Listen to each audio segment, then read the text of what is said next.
Dandridge, back with another episode of Speak for Yourself. And I am here, of course, with Ken Elkins. What's happening? And a very special guest, Pastor Barry. Pastor Barry, one of the things that we always like to do is invite our guests to introduce themselves. You know what it's like when you go and you're doing a speaking engagement or you're invited out to a space and then you end up running off your list of resume and all that kind of stuff. We want to run off right? the list. No, we want you to introduce yourself to the audience the way that you would like people to, how you would like people to know you. Okay, everybody call me Pastor Barry. Pastor Barry, the pastor at Church of the Messiah, Detroit. Boom, pastor of the Church of Messiah, Detroit. Thank you for coming and joining us at Speak for Yourself. We're going to jump right into it. Yes. I'm fortunate I get to hang out with you quite often lately. Yeah. So I want to, get the audience a little taste of kind of some of the things that we discuss and some of the things that you do. So what are you currently working on at Church of the Messiah? What's happening with you and the team there? Wow, there's a lot going on. We also got the assistant pastor in the studio, so shout out to Wally Gilbert. Shout out. So, shout out. And one thing I just noticed before we said this, we all bald-headed.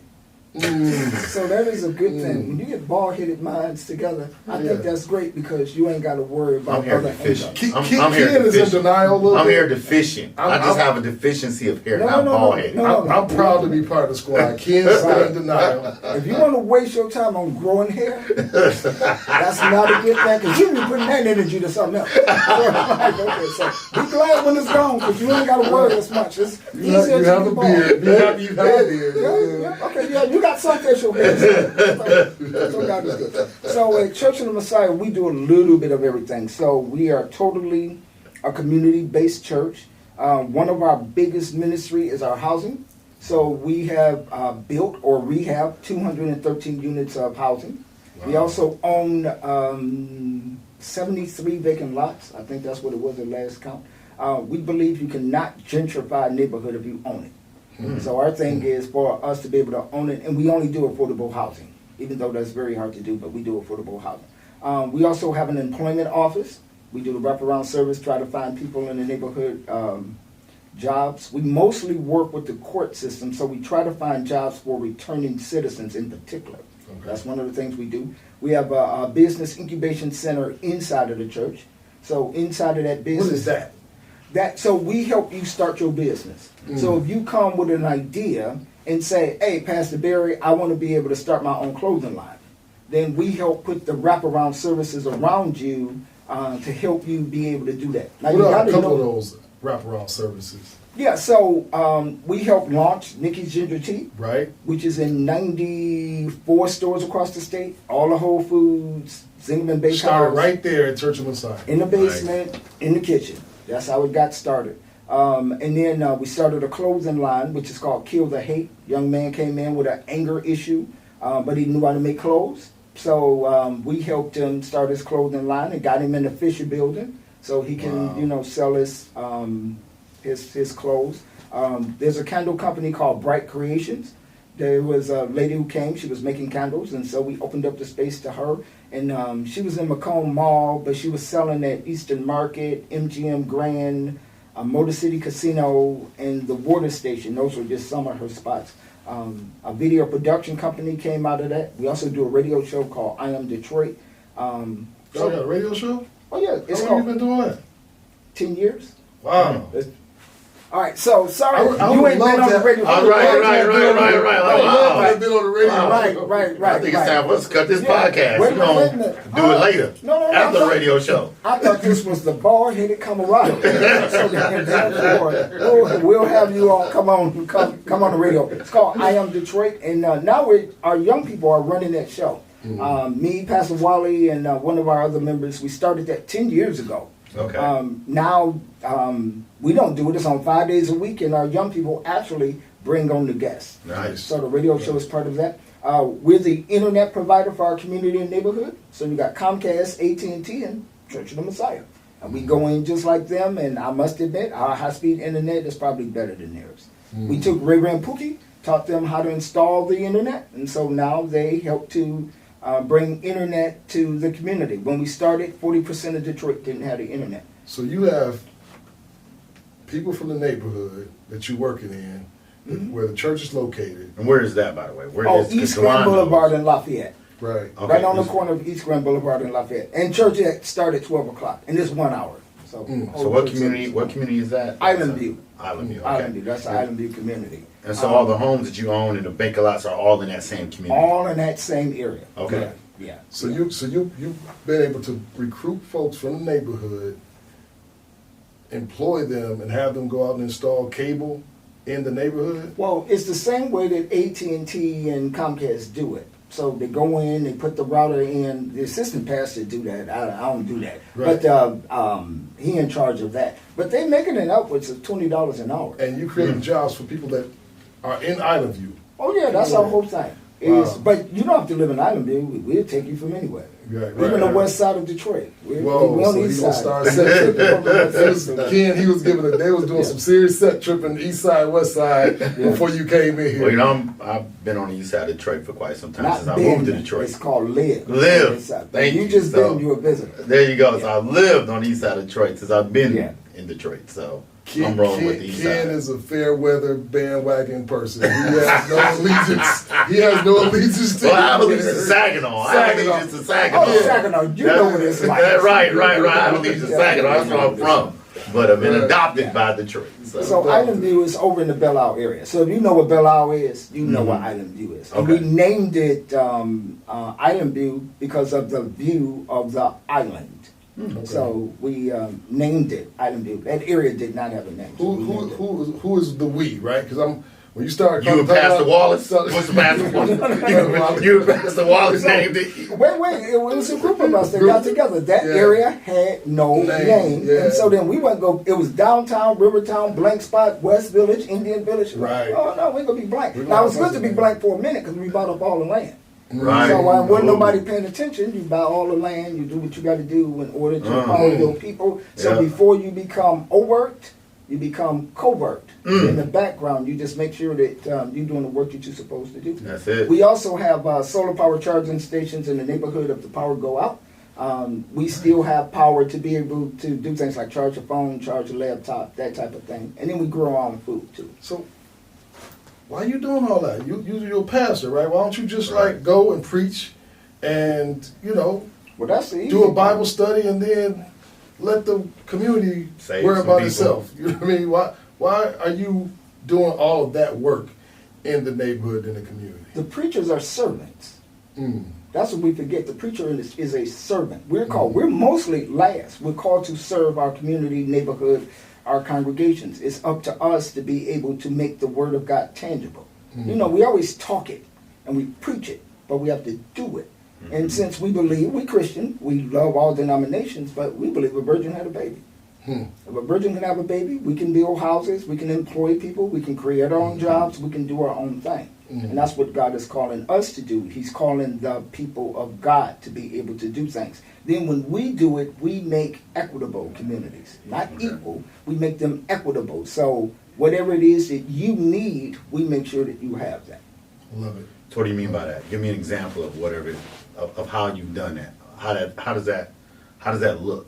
How has that been done? So sometimes people need different things. Like let's say, for instance, if you were formerly incarcerated, you might be a person who is formerly incarcerated. So then, therefore, you have a strike against you.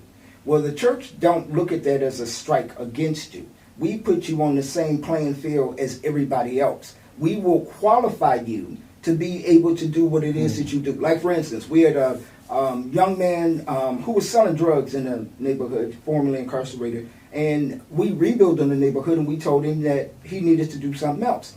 Well, we couldn't just say stop drugs and that's it. So we asked him what he wanted to do. He said he wanted to go to school for carpentry. He wanted to be a carpenter. So we sent him to school, went for about 20, 21 weeks, did that for a year. He came back a year later and said, Pastor Barry, if I knew y'all was going to help me seriously, then therefore I would have told you what I really wanted to do. And I'm like, well, what do you really want to do? He said, I want to have a dog park. I'm like, wait, you were selling drugs to the neighborhood, but you love dogs? And he was like, yeah. So I'm like, okay, we go help you do this dog park. What's different about this, because this dog park's in Detroit. Right. And he said, I want to have a doggy daycare. I want to have a kennel. I want to build custom-made dog houses. And because we had a leather craft company at the time, I want to make specialty leashes. Mm-hmm. So we brought in planning and development from the city. Mm-hmm. We went and got 6 plots of land, and he sat down with them to be able to build this thing out. Now, the church qualified him to be able to pull the project off. Mm-hmm. The people from planning and development didn't look at him as a formerly incarcerated. They looked at him as somebody who was coming in to develop a dog park. So the church took away the stigma. We don't have to bring that up. We Church of the Messiah, we will qualify you to be able to pull off your thoughts and ideas. So one day I came in and he was in the boardroom with the people from planning and development with this big map on the table, and it was just planning this whole thing out. And I was going, you know, a couple years earlier than this, he'd have robbed all of them. But now he's sitting there and he is a community developer. And so I'm like, you know you're a developer now. And he is. Church gave him the equal playing field so that he would be able to do it. And so did he pull that project off at the dog park? Well, we're pulling that off now, and I think he's going to call it Bark Park. So it's going to be a dog park. That is nice. That's a dope story. Yeah, it's one of those things, right? It's like, we often talk about like workforce development, and you know, I have friends and colleagues that run different organizations where they provide different trainings, especially in the skilled trades. And they always wonder why can't they fill the seats, and when there are certain jobs offered, why can't they fill them? But they don't have the connection to the community that you have. One of the things that I try to tell them is that in the 80s, early 90s, there was employment for everybody that wanted it, right? Like the young men that would recruit from our circle of friends, they would offer like jobs to everybody, selling drugs, right? Like there was an abundance of opportunity. And that's what folks want, right? They want an opportunity. It's like he came back and said to you, if I'd have known you were really gonna put me on, right, I would have told you what I really wanted to do, right? I just didn't believe it. And I think that like the way that you all are connected to the community and understand the heart like of the people, and you don't see them based on the worst thing that they did, think that the connection to the faith and the way that y'all operate is amazing and is just what we need. And we're not going to hold it against you because you're doing it on the east side. And then these are people, and we also know, I'm going to let this slide. I'm going to let this slide because I just want to say that so much stuff about the west side, but we're in the west side studio, but you blessed with the east side presence. That's it. So I just want to say that you're blessed with the east side. I just had to take a shot. I don't set trip. I love, like my great-grandmother's house was on Burns and Mack, not on the Indian Village side. So that's where that's the real side. That's where we used to hang out at after church, go over there and eat grandma's cooking and hear my grandfather tell jokes and lies, and hopefully he'll mix the two. And hopefully he'll slide you some money before my great grandmother caught him. Because if she caught him, she was gonna make him put the money back up because there was too many of us. But I love the east side just like I love the west side. Well, actually, I do love the west side. I'm just so partial east side. That's where the city of Detroit started, right there at the river, right where we at Island View. Right. I'm sure it was. I'm sure it was right near Island View. So, and I want to mention too that we have another young man in the community neighborhood, and it was a bad little kid, little bad little kid. But he wound up becoming a carpenter, an electrician. He started working for Bart and Mallow. He's right out of the Island View community, and he helped to build Little Caesars Arena, and he started his own development company. Wow. And I think it was 25 or 26 when he did that. So he's going to be helping to redevelop the neighborhood he grew up in. I love it. Right out the community. I love it. I love it. Yeah. He had to come get choked up at Church of the Messiah many times. And now he building a community and neighborhood. That's it. That's it. No, I love it. I love it. Got any questions? No. Actually, yeah. All right. Well, I can go all day. Talk to us a little bit about this new initiative that the mayor introduced. I know that you definitely with your experience and some of the other people that are out there that you're connected with, probably make y'all prime and ideal folks to help implement it. But it's I guess, a new, innovative way to try to address some of the gun violence.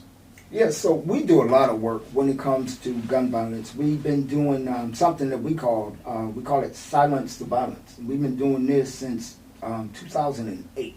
And what we do is we bring together the local government, law enforcement, business leaders, the communities, activists.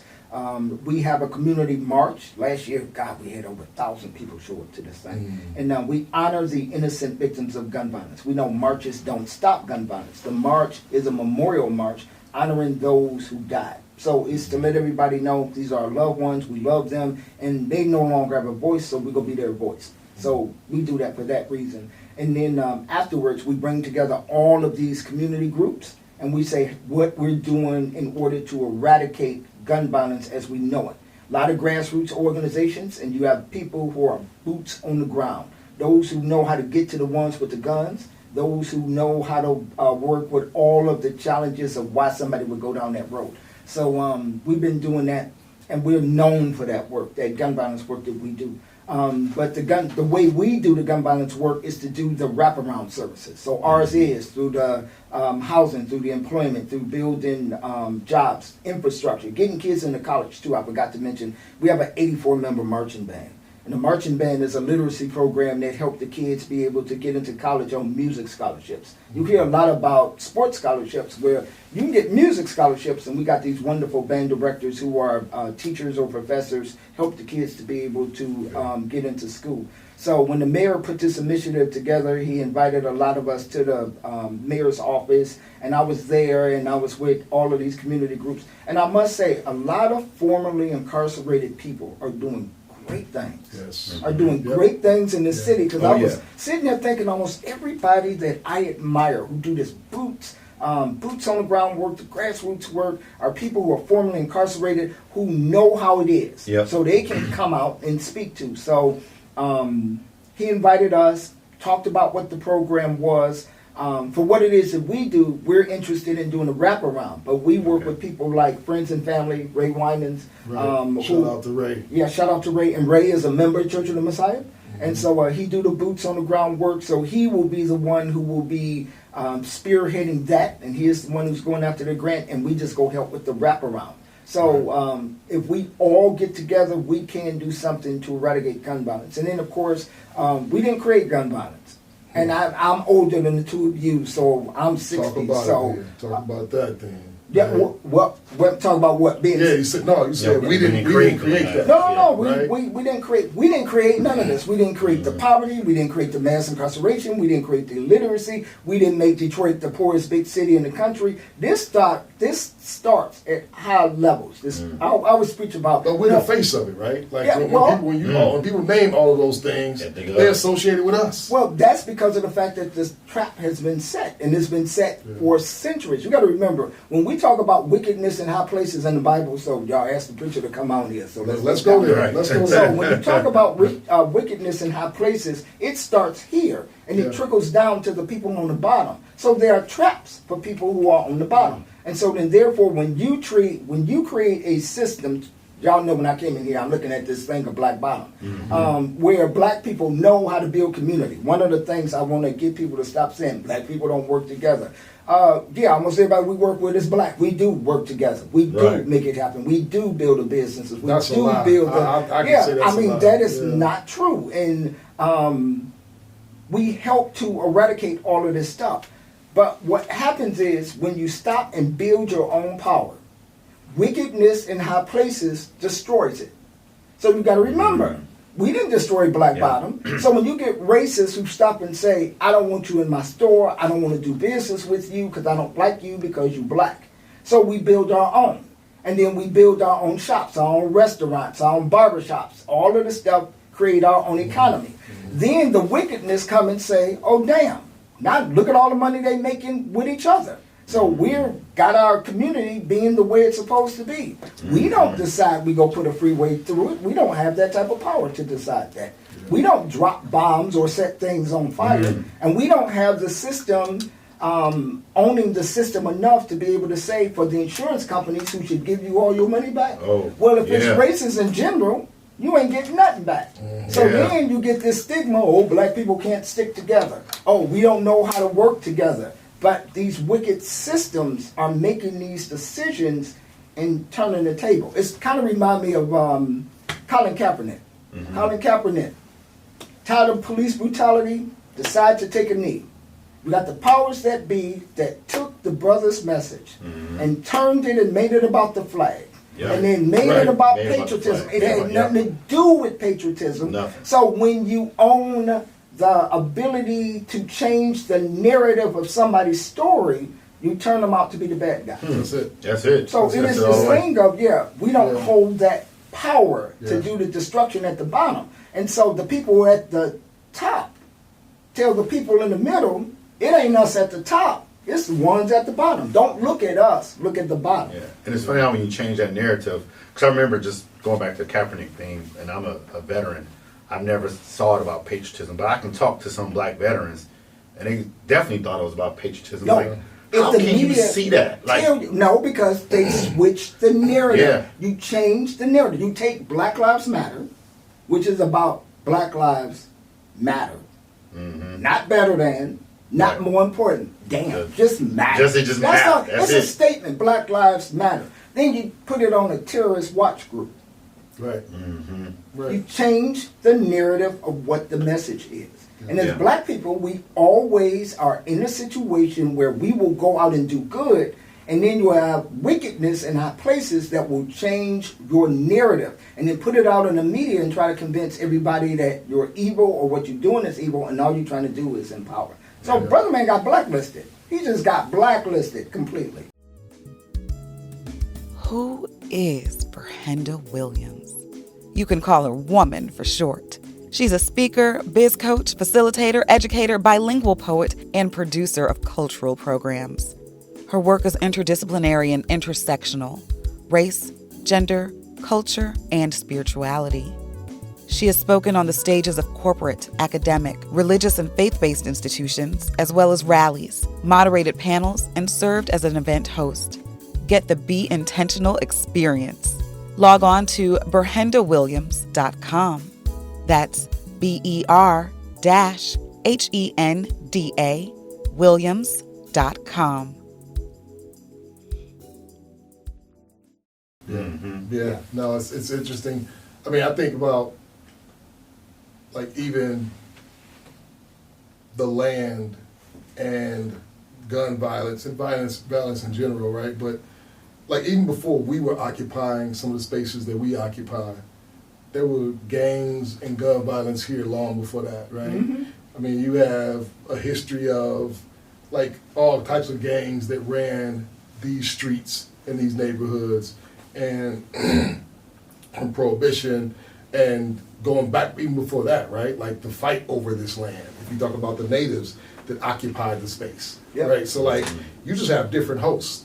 So for me, I do think that ultimately we have to figure out what does fighting spiritually looks like, Yes. because whoever occupied these same streets and these same lands was still at war against each other. If you're talking about French, British, natives, you know what I Yeah. mean, fighting, like that is not new to this space. Yep. So if we're not having that conversation, you know what I mean, then we're still trying to figure out how to plug holes in a dam that's going to burst true. and spill over into Yeah, all of us. regardless. You know what I mean? Yeah.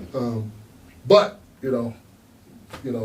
unless we have pastors on the show, we kind of have to have a surface level conversation at times, and Yeah. not able to necessarily go that deep.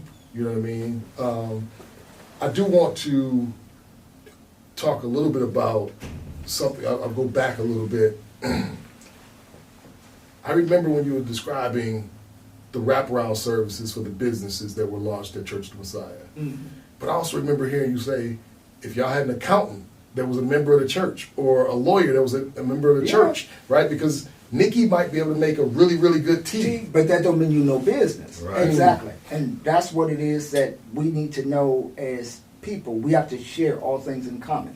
So, like, for instance, we have a doctor's office that's also in the church. We do have people in a whole bunch of different spaces. But what we had to do was we had to stop and say, wait, who's coming to church? So then you look up and it's like, oh, we got a few social workers, we got people in the medical field, we got educators, and you start doing that, and it was almost like, okay, let us not just concentrate on paying tithes. Let's concentrate on tithing your talent. So if you can just take your talent, what you're doing, and you're certified, qualified, licensed to do that, let's use that gift to be able to build our community and neighborhood. And let's use that to be able to build the people. So you put the wraparounds behind them. Like we had one gentleman who had been in prison for like 27 years, I think it was. So he came out, he had a wonderful skill, but he knew nothing about business. He knew how to make the product, but he didn't know anything about how to run it. So it was like, let somebody else run it. You make the product, and then, you work out what that's going to look like. But you definitely take the time out to do that. No, I appreciate it. I love that. I love that model. And Now imagine if we do this just straight across the city.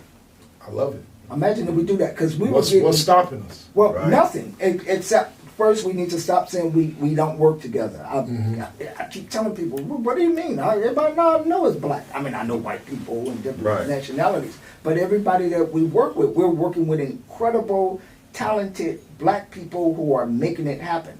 And we came up with a program where we started working with the churches. So I don't even know if I should say this on this podcast, but I don't particularly care for preachers.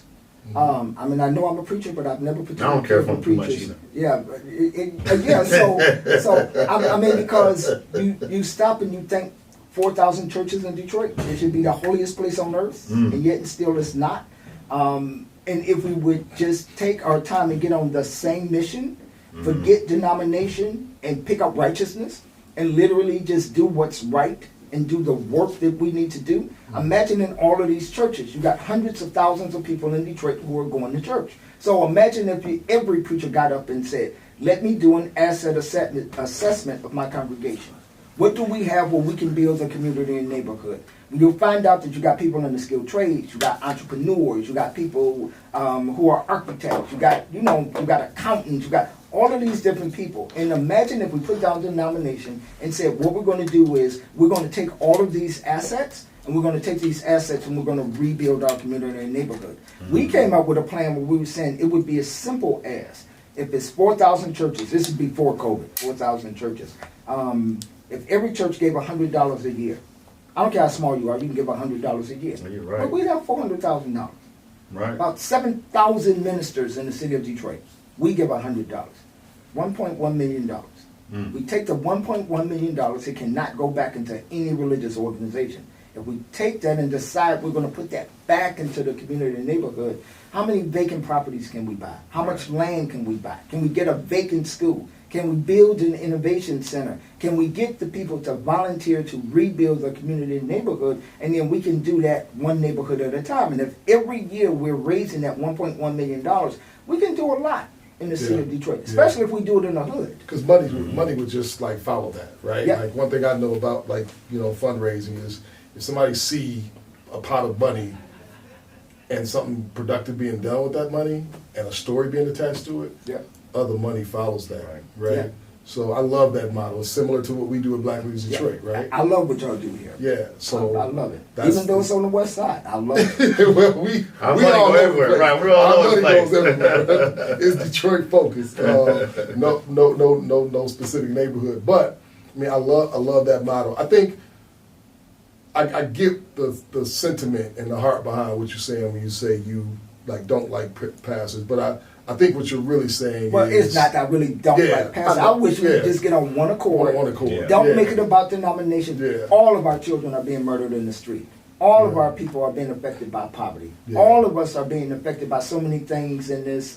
We all experience racism. We don't have time for what divides us. Yeah. And we don't need for religion to be the thing that actually divides us. I mean, just put that down and pick up righteousness. And I think that is a totally different thing. When we get together with the preachers, we tell them, we use a scripture, 1 Corinthians 4:20, that says the kingdom of heaven is not mere words. It's a demonstration of power.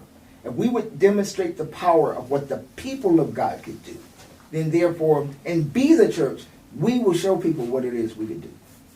Yeah, I think about all the work that I see you, Pastor Wiley, and the rest of the team doing, and then I think about like all that stuff you named. Somebody would expect to come over there and see, y'all balling, right? Would Oh, expect by to no see you means. like, Right. where Same like ball. like pulling up in a drop top. You know what I No. mean? Like Right. Oh, you don't got a Bentley? Nope. Bentley, I don't own a car. No. Literally. Yeah. I live in the church. You live I inside the church live building. inside the church building. Why do you live inside the church building? Church couldn't afford to pay me. So I left my So house. it's not because you chose to, because it's just that makes the most sense. It's because the church can't afford to cover your salary. Right. So the most of the work that you do, there's not a compensation that comes from the ministry. No. To provide. No. All of what comes in for the ministry goes back into the ministry. Like a lot of times people think, oh, well, you all build all those houses. We have a housing corporation. That money goes back to pay the mortgages, to pay insurance, to pay the employees, to buy more land, to be able to empower the neighborhood through affordable housing. And it costs to do affordable housing. It goes directly back into the pot. Okay. None of that money comes into the church at all. It is a separate 501c3 from the church, where we provide the a doctor's office, the marching band, the internet, solar power charging station, the business incubation center. We have another 501c3 called the Boulevard Harambe. Boulevard, because we're on East Grand Boulevard, Boulevard, BLBD, Building Leaders for Village Development. That is a 501c3, and all of the money that's raised towards making that happen through foundations or whatever that is, that's where that goes. The church money is tithes and offering. It's tithes and offering and donation. So people don't know, we literally have 3 separate entities. And they are designed to operate to be able to take care of themselves to fulfill the mission. And it's not necessarily coming back in to pay a preacher or anybody like that. Now, there are employees, but they have specific jobs that they do. So my thing is, I left my house, I quit my job, and I moved into the church, but that's when the church was on its way out. It was literally, it was on its way out before we started doing a lot of this stuff. And I had a conversation with God, and he said, do you have more faith than fear? And I said, yeah, I do. He said, quit your job and move into the church. Okay, if this don't work, I'm going to be unemployed, churchless, and homeless. This ain't going to look good, God. I'm going to look like a damn fool if this don't work. Well, it worked. It worked. It worked. Now, eventually, I'm looking to retire and to, do some other things, me and the assistant pastor too. And we're building our new legacy team. The next pastor of Church of Messiah won't have to do this because we're building out. And I thank you and the people that you all are working with us on is coming up exactly with what that plan is going to be. And the reason why we can take such chances is because we're people of faith. Right. We're not an organized business. I know churches run like businesses, this, that, and the other. But our job is about salvation. That's really what our job is to be able to save our people. And you got to get uncomfortable when you do this. We always say when the people of God stand up, stupid sit down. But part of the reason why stupid is standing up because reasonable people are sitting down. So if the people of good, conscious people of God stand up, it's our job to make stupid sit down. And it's going to be a sacrifice. I ain't got to take on the cross. I ain't got to take on the crucifixion. I ain't got to do that. I can do my part of what it is that I need to do with the assistant pastor. We don't mind the sacrifice. It's not right, but you do what it is you got to do. No, thank you for saying it's not that. right. It's Thank not you for right. saying that because some people will think that you do that like as a badge of honor, and I appreciate you saying that it's not right. Right? That's the reason we started Black Leaders Detroit was for situations like this. We are aware that not only are you all, but so many other black leaders in the city doing work and solving problems that they know need to be solved and doing it out of your own pocket, right? And Ken and I know because we've done the same thing with different organizations, with small businesses, and we just feel like you would thrive and be able to do even more if you didn't have to worry about like yourself as much. And for me, like serving doesn't have to be synonymous with suffering. No, I it used to does think not. that. Right. Yes. I used to believe Yes. that was the case. Yes. If you're serving, you should be suffering and Yeah. sacrificing as Yeah. well. But there'd be nothing wrong with you being able to make enough money to pay for you a home outside of the church. And I plan Right. to. I don't Yes. know anybody that worked more than the two of you, right? Yeah. So, and I know people that make decent money. So, like for us at Black Leads Detroit, it's important that we are able to do what we do, scale it, right? We've been able to have some impact. You know, we've been able to, you know, bless because of the members that donate their $52 a year. I would like to say they have donated to the Church of Messiah and the and work they that have, you do there. right. And it has right? been major, it's been important, and we've learned some things. Like, for instance, finance is not my thing.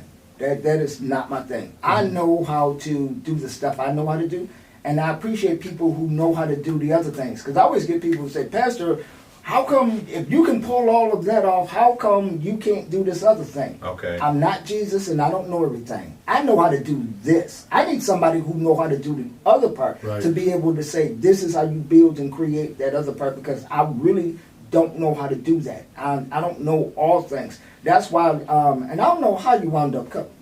I hit to stop and think about, how did you even get to Church of the Messiah? And it was Blair.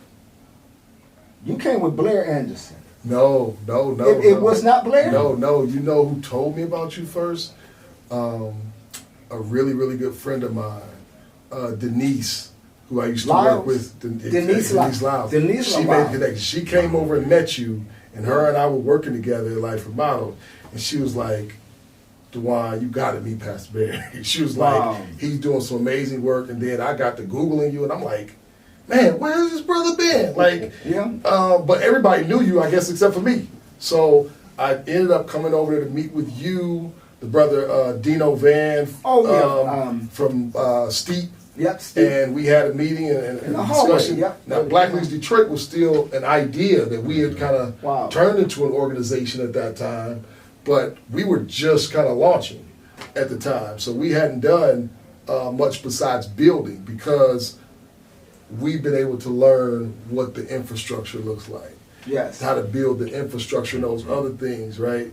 And we know that that's one of the things that's missing. Most of us are practitioners, Yeah, right? exactly. So we start organizations because we know what the solution is. Yes. Because many of us have like, the solution is what saved us, Yep. right? So now we're trying to share it and scale it, but that doesn't mean you know all the other things that you just mentioned and Yep. you just described. Yep, don't So know everything. we're trying to come and be like a portion of that for those of you. So we'll have a big enough pot when more members sign up to donate that $52 a year, that $1 a week, right? So we can continue to support the work that you do. No, I appreciate that, because it takes a lot of work. I always say this thing, even if the Son of God, when he started his ministry, went and got 12, if he can say, you got to work within the team. You can't do nothing by yourself. You literally have to work within a team. It is about teamwork. If you Right. want to build and if you want Right. to make something happen, it's going to take more than just you That's it. in order to True. do it. And then you can surround yourself with like-minded folks who are on the mission, but who Yeah. bring something different to the table. That's it. Because everybody can't be doing the same thing, or Right. otherwise somebody's not necessary. So, yeah, got I to love be it. able to build this out. I love it. Want to hit a couple segments? Yeah, let's do Angry Black Man. Angry Black Man. All right, so I'll set it up. All right, set it up. So the reason we do this segment, Pastor Barry, is because we know in different spaces people try to shame us or guilt us out of being angry, right? And we get terms like angry black man or angry black woman, right? If we end up being a little bit too demonstrative with our body language or our tone or standing up to present during a meeting, as one of my friends said. Somebody asked him to sit down. He's a professional engineer at one of the big three, and he was doing a presentation. Somebody asked him to sit down because he seemed intimidating, right? Wow. But what I like to say is, I am angry. I have things to be angry about, right? So this is an opportunity for you to share with the audience something that makes you angry. Wow. Oh, I love this. So there's something the assistant pastors say all the time. They call it righteous indignation. Okay. So there's so many times to where one of the things that make me angry is the fact that in the richest country in the world, in what we call the most democratic country in the world, the leading cause of death of children is guns. Guns is the leading cause of death. And we can't figure this out. We know what the right thing to do is. We just won't do the right thing. You have to remember, we work on the issue of gun violence because when I first became a priest, first thing I was doing was burying children. And I'm thinking, you know what, this is really evil, that children are losing their lives over absolutely, positively nothing. I don't know if y'all know this, there's a little over 330 million Americans, 400 million guns. Something diabolical is happening to where you got more guns than people. And you have people who will literally tell you it is their God-given right to bear arms, which I have nothing against people who own guns. You live in the city of Detroit, I can understand why you want to own a gun to protect yourself, protect your family, this, that, and the other. We're not talking about taking away people's right to bear arms. We're talking about taking away people's right to commit murder. And it is this thing to whereas I can't believe that we just cannot get this right. That makes me angry more than anything else. And every time I have to bury a child over something absolutely, positively stupid, the child should have the right to be able to grow up and become an adult. And guns it's a preventable way of dying. And so that makes me angry. The other thing that makes me angry, you got to give me two. The other thing that makes me angry is to be a black man in this country, a black person in this country, and then feel as though I have to explain why I'm angry in a country to whereas everything is set against me as a black person and us as black people. We didn't create slavery. We didn't create Jim Crow. We didn't create racism. We didn't create redlining. We don't manufacture and produce guns. There's a lot of things we don't do, but yet and still we're the face of evil on the news. And it is this thing where somebody else is determining this, and I just want to know, what the hell are y'all scared of? Want to know. There a lot of energy goes into the destruction of black people. And I always try to think, why is so much energy put into the destruction of black people, and yet still we supposed to be, happy, cheerful, this, that, and the other? And that is not going to happen. As long as there is racism, poverty, illiteracy, gun violence, all of these issues, I'm angry, and I'm pissed, and I'm going to stay that way. But it's righteous indignation because I'm going to do something about it. I'm not just going to get on my knees and pray, and I think we do that too much let me get in trouble. As people of God, nothing wrong with prayer. I believe in the power of prayer, but there's a time when you got to get up off your knees and you got to hustle. And you got to put your faith into action and you got to start moving and you got to make it happen. So is that the definition of righteous indignation? Righteous indignation is you have a reason to be angry. You're not just angry for no reason whatsoever. Righteous indignation is there is a wrong, there is an evil, there is something in place that is causing the destruction of people, and we got to stand up for that. There is a reason for that. When Jesus went into the temple turning over all those tables, that was righteous indignation. He said, you made my house, my father's house, a den of thieves. Right. And he went in, it's almost like, no, you ain't going to turn this into a marketplace to be able to buy and sell and exchange and do everything else in this place. He was angry. And so many different things. As people of God, this evil that is in this world, we can't just sit back and allow it. Yeah. We have to stand up against it. And this is one of the things that we got to do. And this is one of the things that make me angry. We appreciate your hustle, and we appreciate you not just being angry and actually doing something about it and giving us an example, those who observe the work that you do, an example of what it looks like to have righteous indignation. Righteous indignation. Right. But let me tell you what unity brings about. So one of the things we always tell people, what happens when we decide that we go all work together? How can we destroy a system that's been in place for a long time? And we always use the example of Devil's Night. Do y'all remember Devil's Night? Oh, yeah. Too well. Yeah, so, Devil's Night is when the whole world watched as the city of Detroit burned the last 3 days of October.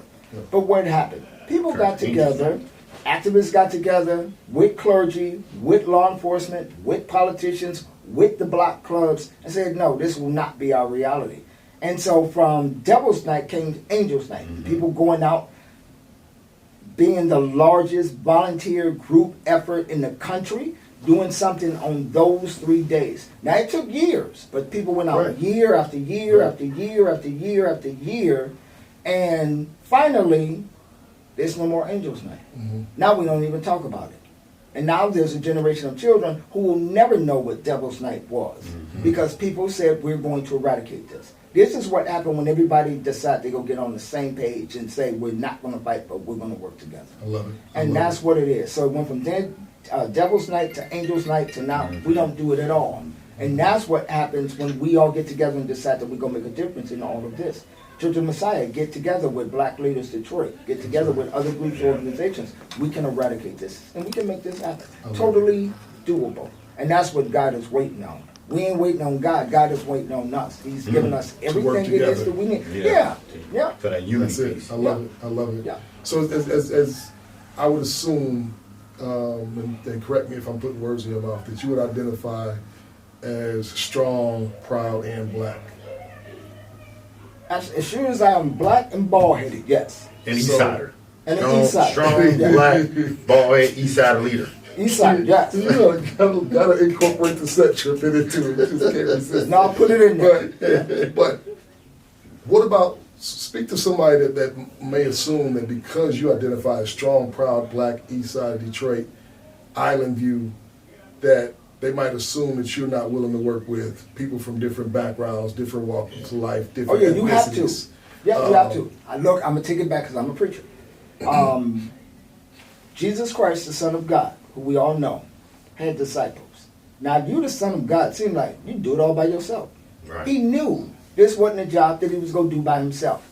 Got with different people from different walks of life, created a movement among people to go out there with one mission and one cause. And they fulfilled that mission. Even though they weren't qualified, it was one of those things. You took whoever was willing to go. You ain't going to have all the answers. And it's on-the-job training. But you got to go, you got to work, you got to do, and it is totally 100% possible. And I look towards God, and I watch the example, being a Christian man too, to be able to look and see if the Son of God can go build the team, because he know he ain't doing this whole thing by himself. Then we have no business to work in isolation and not work with each other. We're going to end it on that. End it on that. I don't have Pastor nothing Barry better killed than it today. that. Killed it today. Pastor. Killed it today. We need to pass a collection plate. Right. Oh, man. Thank you so much for joining us. Thank We you. really appreciate you coming Yes, and hang out it's a with us. blessing. Definitely a Yeah. blessing. So, y'all heard from Pastor Barry himself. Oh, you got Oh, this speak church for at yourself. 12 o'clock on Sunday. Church at 12 o'clock on Sunday. Give them the address again. Give them the address. Where Oh, can they come? 231 East Grand Boulevard, right on the corner of Lafayette. Church is at 12. It's over at 1. We do the whole thing. We don't waste your time, and it is good. Come as you are. You ain't got to wear a suit. You can come however you dress. I mean, dress appropriately, but come as you are. And then right after that, right after we do our praise, because that's praise, church is the rest of the week. Church work is the rest of the week. The church is the people, not the building. So y'all So, know. we got work to do. Come for that 1 hour, but they're gonna put you to work the rest of the week. Exactly. 1 hour. We got work to do. But that's what We we got love work to about do. y'all, right? Yeah. You are about the work and making a difference, right? Yeah. Like the part that for me, the characteristics of the Messiah that I identify with is the activist that would go into a situation Preach. and it was going to change. Preach. He was going to identify the need of See, the now you're community, the gonna- person, Yep. and then Exactly. he's going to do something about it. And that's what I love about you, folks at Church of the Messiah, and the work that y'all do. No, absolutely. Go and be a part of that community. Yeah, absolutely. That's it. See, you could get me to preach it again, because that's what it is. Jesus was an activist. He went For out sure. there. He didn't spend his time in the building. Highways, byways. He was where the people were. That's it. That's what it's going to take. That's it. All right. Yeah. That's it. We out. Peace. Peace.